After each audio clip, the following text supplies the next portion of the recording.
Okay, welcome to this GCSE revision video for Islamic beliefs and teaching. This is video 2 of 5. In this video, we're going to look at the nature of Allah, ideas of the oneness of Allah or Tawheed. We'll look at other ideas about Allah, immanence, transcendence, omnipotence, and perhaps ideas of the justice of Allah in Shia Islam, Adl. So, the nature of Allah. So the single most important belief in Islam is Tawheed. You find it in both the 6 roots of religion and 5 roots of religion and the 6 articles of faith.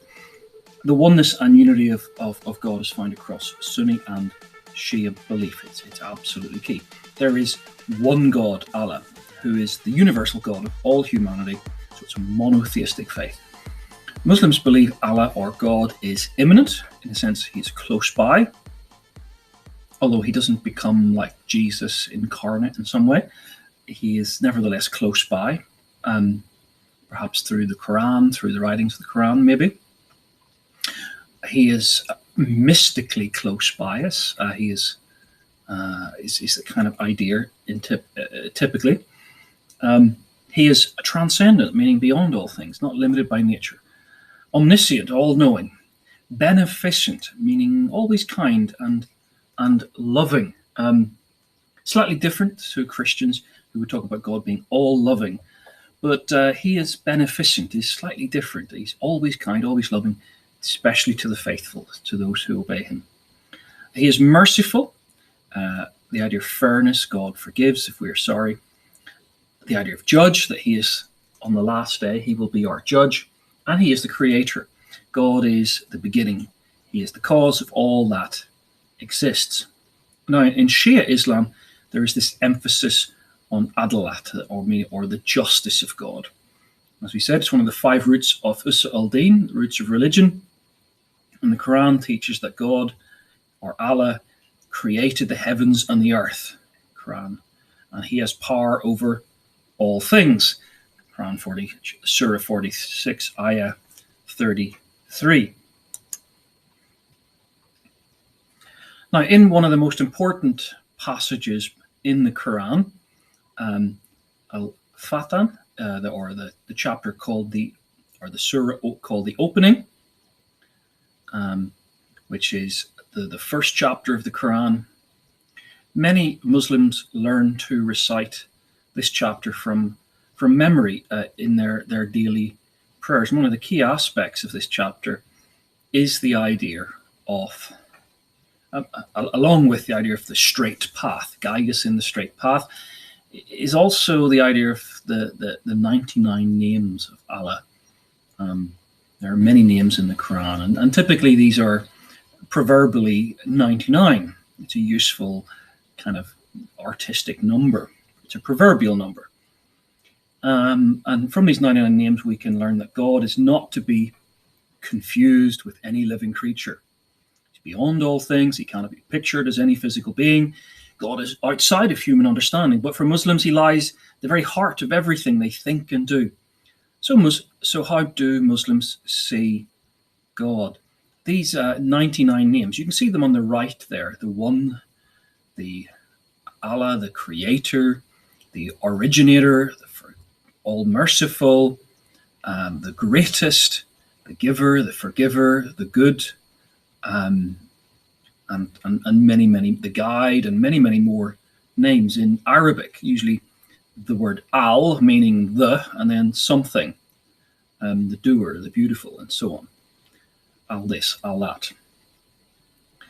The Quran and Hadith have many different names for God, not as a person, but using these words that describe his qualities and attributes. So names like King, Protector, Wise, Eternal, and Light. It would be good for you to know some of these words. These are known as the 99 beautiful names of God. In fact, there are different lists, especially in the Hadith, of these names, recorded through different traditions for Muslims. But reciting these names itself has been a powerful prayer for Muslims throughout the centuries. And this has precedent in the Quran. The Quran, Surah 6, Ayah 103 says, "Vision perceived him not, but he perceives all vision. He is the subtle, the acquainted." Here's the owls, or the acquainted, the owl subtle, the acquainted. So if we pick a couple of the key ideas that we find in the Quran, God is one, God is eternal, God is absolute. The key one, as we said, is Tawheed, or the oneness, the Unitarian oneness of God. Islam is a monotheistic faith, and more even a Unitarian faith. It teaches that there is one God, and this is specifically to reject Christian belief in the Trinity. Tawheed versus Trinity is a popular debate that you would find on YouTube. And along with the Christian belief in the Trinity that you've learned, it would reject Christian belief in the two natures of Jesus, the hypostatic union, the incarnation, that Jesus has a divine as well as a human nature, and he is the second person of the Trinity, the Son of God. The passage in the Quran that says, "He begetteth not, nor is he begotten," seems to be a specific rejection of the Christian claim that he is the Son of God.